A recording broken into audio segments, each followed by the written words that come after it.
Hello everybody. There's a mitzvah in the Torah called Tzar Ba'alei Chaim, which means to avoid causing pain to animals. Not only are we not supposed to cause pain to animals, we shouldn't even be passive when an animal is suffering. The Torah says that if you see the animal of even your enemy lying collapsed underneath the load, you have a mitzvah you have to stop what you're doing and you cannot be inactive while the animal is suffering, and you must relieve the animal of its suffering. I want to share with you a fascinating story. There's once, it's a fascinating Hasidic story. There was once a Hasidic rabbi named Reb David of Lelov, and he was very careful about the mitzvah of Tzar Ba'alei Chaim, of not causing any pain to animals. And he once saw somebody whipping his horse. The horse wasn't moving, and he was whipping his horse. So he said to the man, "Reb Yid, is it fair that just because you can't understand what the horse is saying, that the horse gets beaten? Is it fair that because of your ignorance, the horse has to be beaten? Furthermore, if you hit the horse even a little more than necessary, one day in the future, you'll be brought to a din Torah, to the heavenly court to explain your answers. And won't you feel silly having to appear in courts with the horse as your plaintiff? Won't you feel silly of being in court with your horse?" The point of the story is that this mitzvah, of course, to be compassionate not only towards other people, but even towards animals.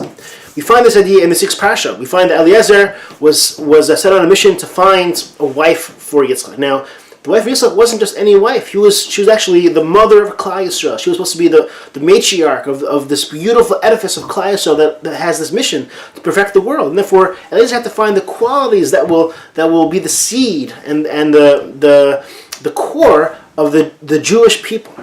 So what did he see? So we know that Eliezer saw that Rivka not only offered Eliezer and his men to drink, but she also offered Eliezer's animals to drink, the camels to drink. And simply that teaches us, right? Why was it important that Rivka did chesed towards the animals?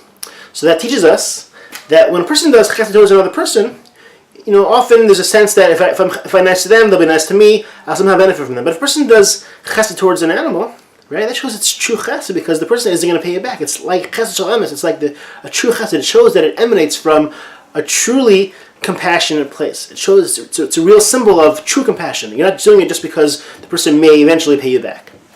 But the Netziv says a fascinating thing. Not only do we find chesed towards people and towards animals, we find the other fascinating qualities.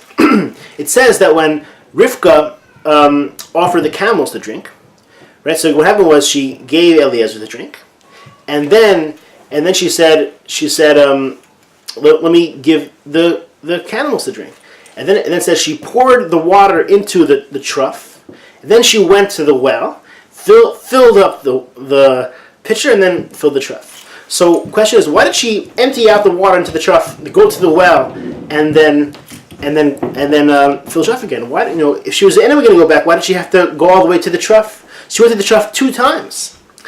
So then Netziv points out, and so does Rav Hirsch, that not only was Rivka compassionate towards people and towards animals, she also was careful about Baal Tash, about not wasting. Even though it was going to take her an extra schlep to go to the trough, she wasn't going to waste that water. She didn't want to waste water.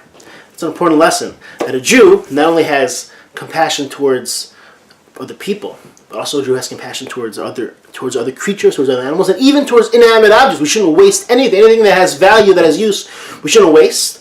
Why? Why is that? Because the Jew realizes ultimately this doesn't belong to us. This is really, we're just stewards. We're just here like treasurers. Everything ultimately belongs to the Almighty, to Hashem, and we have no right to waste, to misuse or waste anything in the world. And therefore Rivka didn't want to waste even that water. Another interesting insight was that it says that Vatera Ta'ina, she went down to the well. It didn't say so what do it mean she went down to the well? It says that normally you would crouch down and bend down to draw water.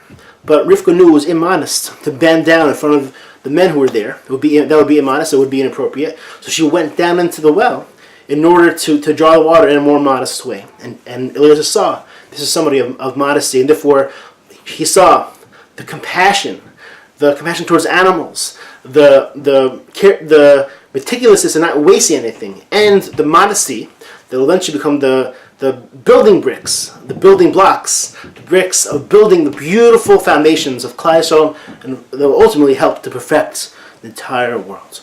Have a beautiful Shabbos.